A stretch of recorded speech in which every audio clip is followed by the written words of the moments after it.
Matatizo haya ya magonjwa haya ya figo ambayo asilimia kubwa yanasababishwa na magonjwa sugu yanaweza kuzuilika. Na jinsi gani yanazuilika? Ni njia rahisi sana. Kwanza, kupunguza kula milo isiyokuwa sahihi, kula hovyo,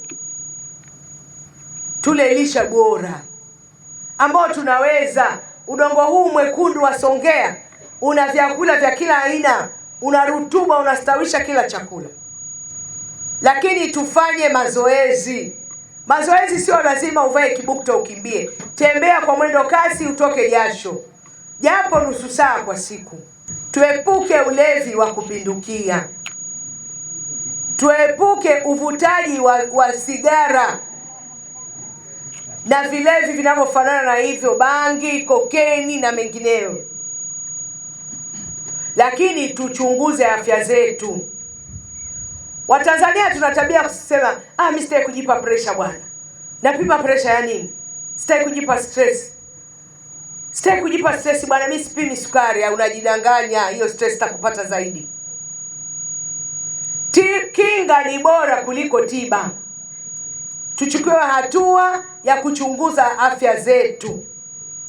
Na nimwelekeze hapa mkuu wa wilaya na mganga mkuu wa hospitali ya wilaya na hospitali zote, tutenge siku moja ya kufanya screening ya wananchi wetu.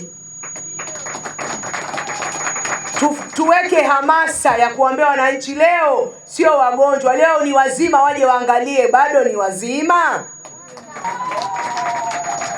Na huduma hizi zitolewe bure. Mashine tunazo.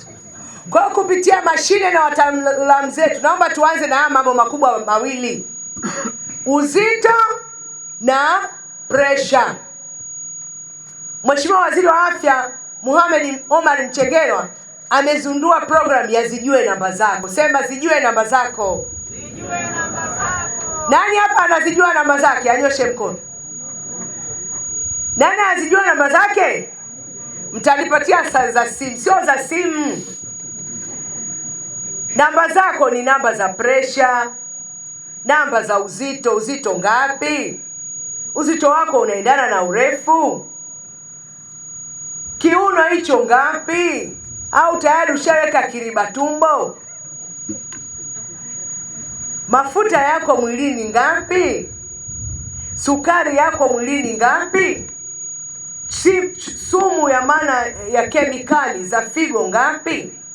Unatakiwa uzijue kabla hujaumwa.